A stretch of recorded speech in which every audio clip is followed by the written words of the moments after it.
Moi, je suis jamais revenu de vacances avec 1 kilo en plus. Ça veut dire que même tu es en vacances, tu t'entraînes? Oui, c'est pas les vacances.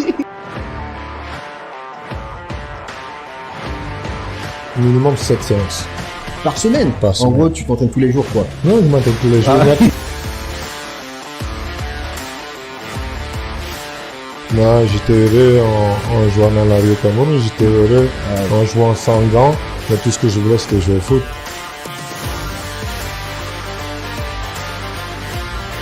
Il ne faut pas oublier dans la vie, il n'y a que le travail qui paye. Simplement de travailler dur et d'avoir confiance en soi. Dans tout, il faut être discipliné. On comprend que si on n'est pas discipliné, on ne met pas de l'ordre dans sa vie, on ne pourra rien faire.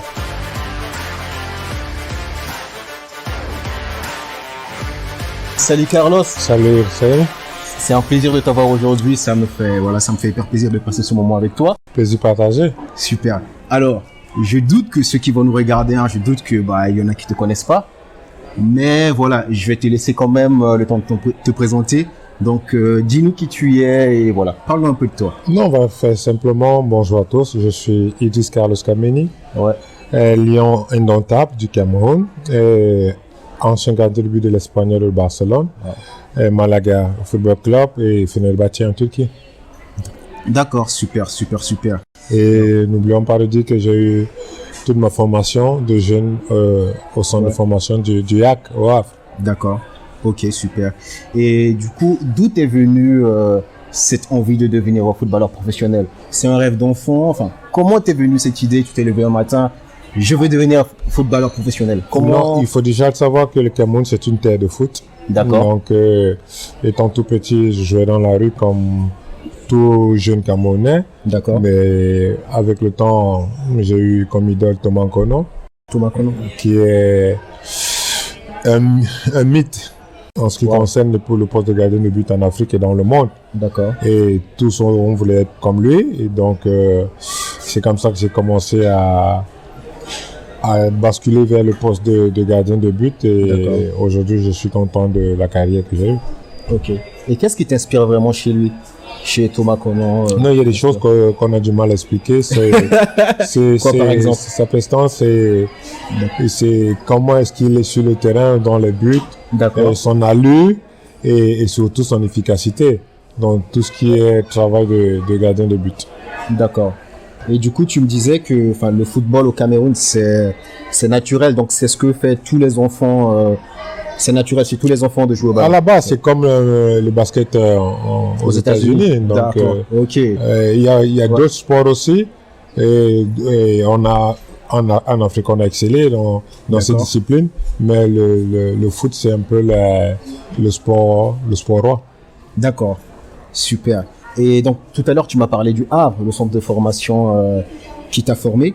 Et donc, comment t'es passé du football que tu joues au Cameroun à intégrer le centre de formation du Havre? Comment ça s'est passé concrètement? Moi, c'est vrai qu'à l'âge de 12 ans, j'intègre la structure de la Kadi Sport Academy, qui au Cameroun, c'est ça? Au Cameroun, un très grand centre qui a formé de très grands joueurs.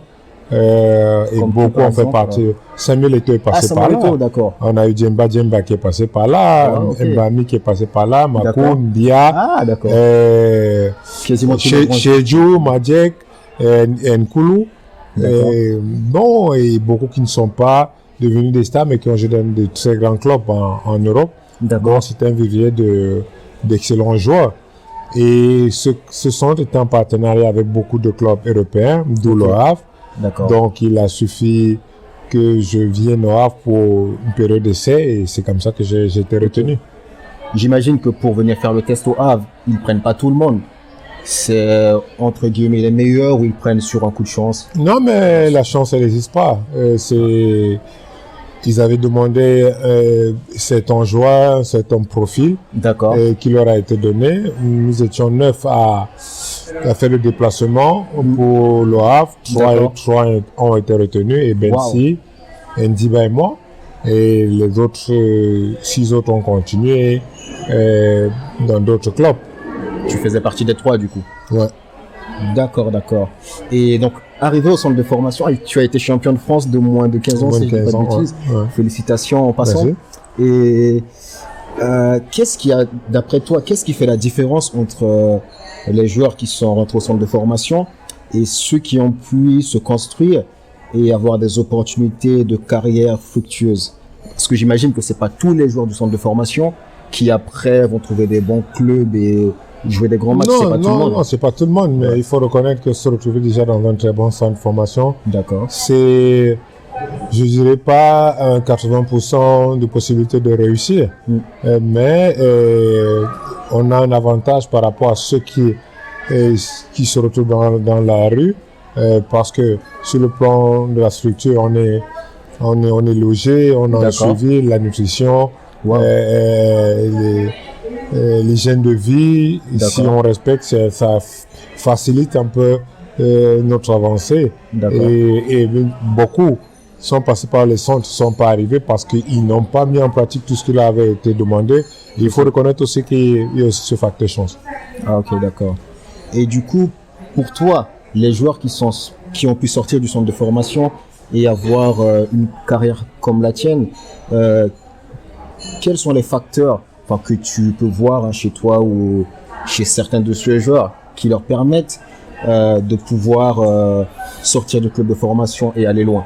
On se retrouve souvent dans des catégories où on est presque tous égaux, et parfois il y en a qui ont un talent au-dessus de la norme. Mais ceux-là, sachant qu'ils l'ont,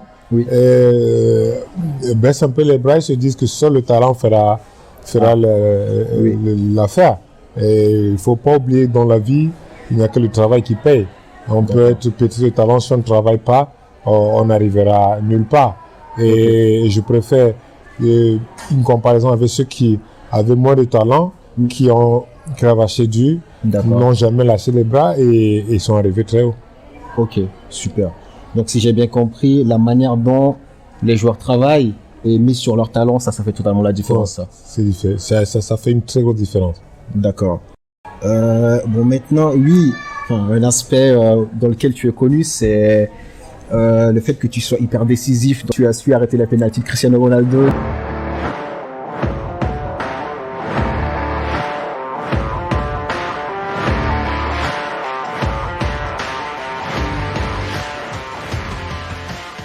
Comment tu fais pour être présent lorsqu'il y a besoin? Je dirais pas que ça suscite une motivation extra, non. On doit toujours être motivé quand on fait ce boulot et quand on est passionné. Mais je dirais, si à plusieurs reprises j'ai été élu homme du match, c'est parce que mes coéquipiers ont fait du bon travail. Et je peux pas jouer seul contre 11. Hein. C'est vrai. Il faut le reconnaître. Donc c'est toujours avec l'appui et l'apport, le soutien de mes coéquipiers que les résultats sont bons. D'accord. Et du coup, si on parle de tir au but, admettons qu'il y a des joueurs semi-pro qui nous regardent, quelles seraient les stratégies ou les conseils que tu peux leur donner pour être, alors pas que dans les tirs au but, pour être un bon gardien? C'est quoi? Moi, je suis désolé, mais si ça concerne les tirs au but, je donnerais de secret à personne. Ah ouais, parce que sinon ils vont l'utiliser contre toi. Oui, donc je le ferai pas. Mais je serai toujours, je me permettrai volontairement de toujours donner des conseils à tout jeune qui veut un jour être un Camerounais ou un joueur professionnel. C'est simplement de travailler dur, d'avoir confiance en soi. C'est une chose très importante. D'accord. Et quelle que soit l'adversité, ne jamais baisser les bras. D'accord, ok. Alors, tu parles le fait de travailler dur. Moi, il y a quelque chose qui, personnellement, je trouve fascinant, c'est la discipline. Et je trouve, pour être un sport, peut-être que je me trompe, je pense que la discipline, c'est, pour un sportif de haut niveau, c'est... Dans tout, il faut être discipliné. Ah, super. Mais du coup, toi, comment tu fais pour être discipliné? Non, il n'y a pas de magie. Je pense que c'est la base, c'est l'éducation aussi. Hein. L'éducation reçue des parents qui nous forgent, qui nous permettent d'avoir certaines valeurs.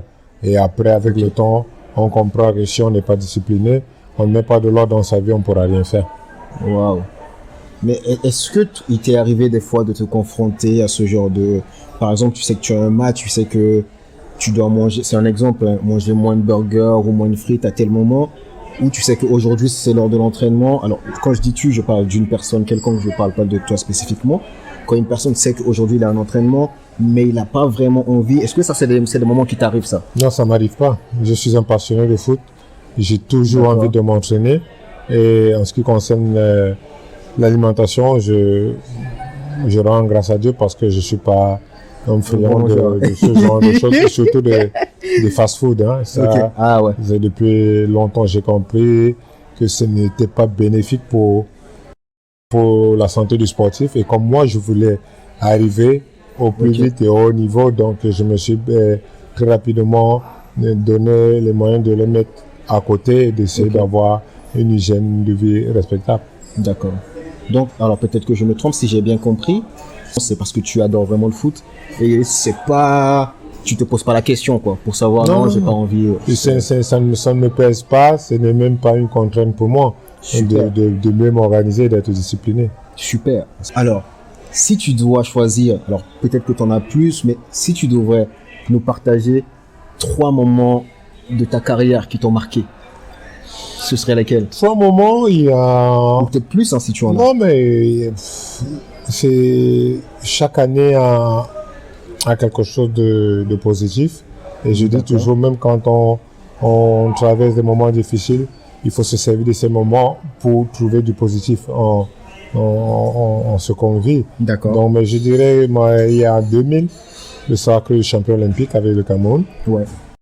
Il y a la saison 2004, qui est mon début en professionnel. D'accord. Avec l'Espagnol. Bon, il y a 2006, il y a la Coupe du Roi que je gagne. Et surtout aussi 2003, ma titularisation en équipe nationale A du Cameroun. Donc c'est un peu des moments importants qui sont là. Les autres moments, je les oublie pas, mais s'il faut juste citer quelques-uns, il y a ceux-là. Ok. Et comme, je sais pas si tu arrives à te remémorer, comment tu te sentais dans ces moments-là? Non, mais il faut être honnête. À 16 ans, on réalise pas ce qu'on fait. Un sacre olympique, c'est moi, je voulais juste aider mon pays. J'étais fier de défendre les couleurs de mon pays. Et tout ce que je voulais, c'était jouer et montrer que j'étais capable et de faire quelque chose, c'est tout. Si tu devrais laisser un mot derrière toi, qu'est-ce que tu aimerais qu'on se souvienne de toi? J'aimerais être reconnu de par les valeurs que j'apporte aux jeunes qui aimeraient être comme Kameni, que ce soit quand on parle de Kameni, on dise qu'un jeune s'est identifié à lui pour être quelqu'un et a changé les mauvaises habitudes qu'il avait. C'est ça pour moi qui est important. Pour la petite parenthèse, sache que tu m'as inspiré, donc j'en profite pour te je suis flatté parce que c'est toujours important. Ouais, c'est vrai. Super. Alors petite question, petite parenthèse. Alors il y a une phrase que tu aimes bien, je sais que tu aimes bien ça. Tu dis peace and love. Qu'est-ce que ça signifie pour toi? Enfin, qu'est-ce que tu veux exprimer? Non, c'est très simple. C'est très simple comme ça se dit. Tu peux le voir là. Je l'ai tatoué sur ma peau et je le ressens tous les jours. C'est vivre dans la paix et l'amour. Il n'y a rien de plus beau. Qu'est-ce qu'on cherche d'autre? Quand on a en paix avec soi-même et avec les autres et qu'on on dégage de l'amour, on est heureux. La paix et l'amour. Toujours. Donc c'est un message qui te tient à cœur et que tu souhaites partager au monde. Oui, on est capable de vivre dans un monde de paix et d'amour. Il faudrait juste que chacun mette du sien. Ok, super. Alors, moi, je connais des jeunes, par exemple, qui sont peut-être en semi-pro, qui rêvent de devenir footballeur, par exemple. Et je sais que le métier... Alors, quand moi, je leur demande, ils me disent que oui, parce qu'ils veulent... jouer au foot, ils veulent devenir célèbres, ils veulent gagner beaucoup d'argent. Enfin, c'est ce qu'ils me disent en tant que jeunes. Et je me dis peut-être, est-ce que d'après toi, il y aurait pas de difficultés, mais des choses qui sont inconfortables en étant un footballeur professionnel? Comme tout métier, je pense qu'il y a peut-être quelque chose qui est inconfortable, que beaucoup de personnes ne soupçonnent pas. Non, mais il y a pour arriver, il y a beaucoup de difficultés. Après, chacun essaie de savoir la signification d'être heureux. Moi, j'étais heureux en jouant dans la rue au Cameroun, j'étais heureux en jouant sans gants, mais tout ce que je voulais, c'était jouer au foot. Et grâce à Dieu, j'ai fait de ma passion mon métier, ma profession. Donc, et je continue à m'éclater dans tout ce que je fais.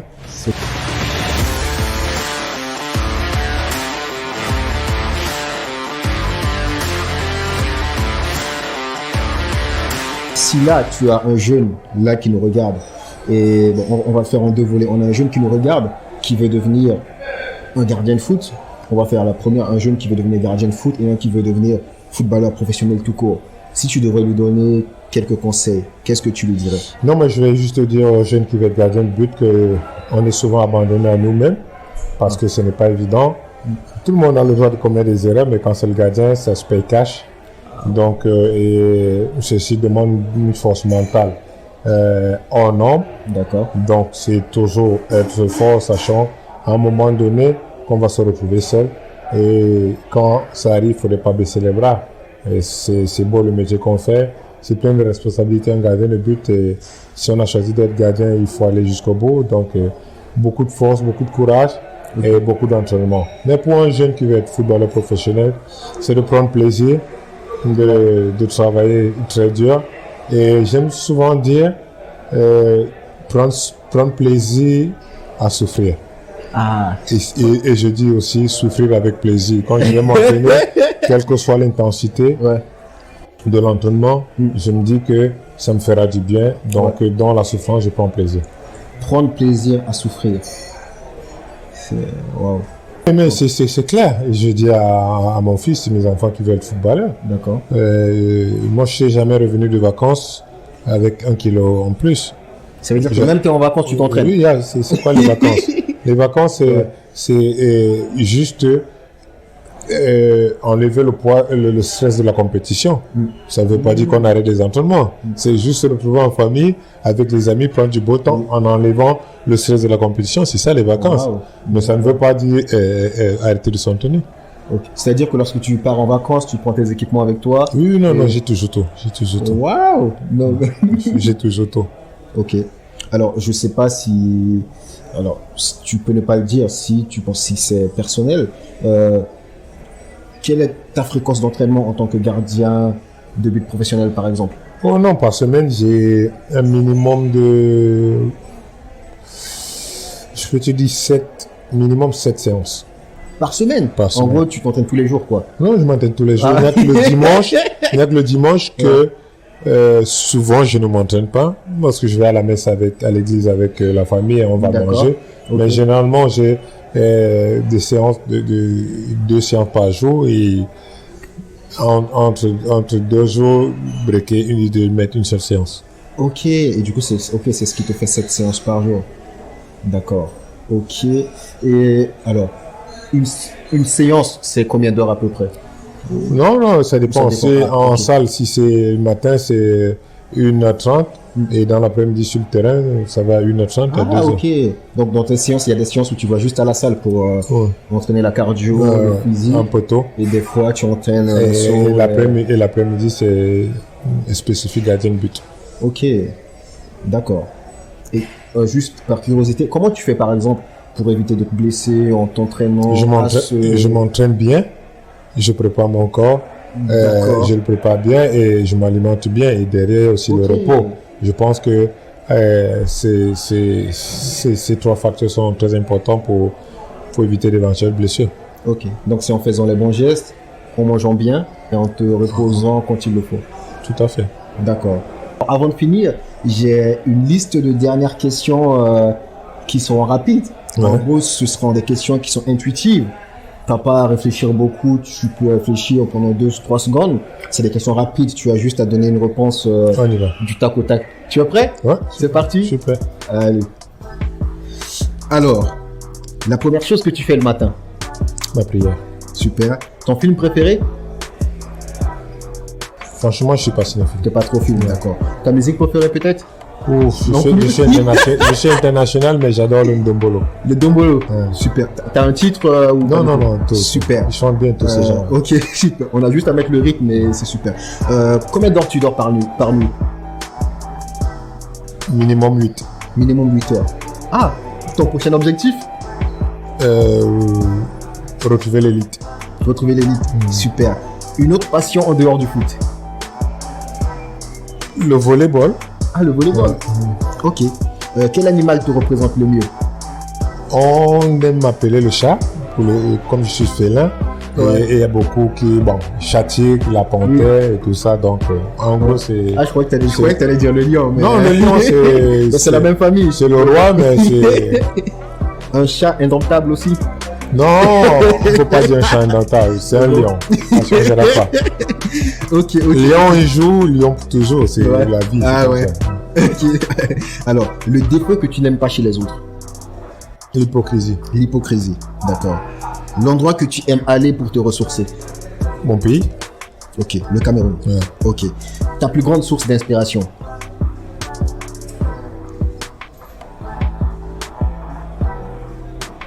Je dirais ma famille. Ta famille, super. Ta plus grande qualité? La générosité. La générosité. Ouais. Ton plus grand rêve? De remporter la coupe du monde avec le Cameroun. La coupe du monde avec le Cameroun, super. Je te laisse le mot de la fin. Non, juste conclure en disant que c'est un très grand plaisir de partager ce moment avec toi. Oui. T'encourager dans tout ce que tu fais, c'est important. Ah, merci. Et que tu saches que peut-être tu l'as déjà compris, ça ne sera jamais facile. Ouais. Il va falloir toujours aller chercher. Et moi, j'ai jamais eu de cadeau. Je suis pas habitué au cadeau. Je vais chercher ce que je veux et c'est pour ça que en l'obtenant, je prends vraiment plaisir à jouir de ces résultats positifs obtenus. Oui. Donc vraiment, c'est un plaisir. J'espère que derrière cet échange, beaucoup de jeunes apprendront beaucoup de choses et que ça leur permettra de devenir demain ce qu'ils veulent faire et que vraiment que Dieu la bénisse. Que Dieu les bénisse. Super. Moi, je te remercie beaucoup. J'ai passé un excellent moment avec toi.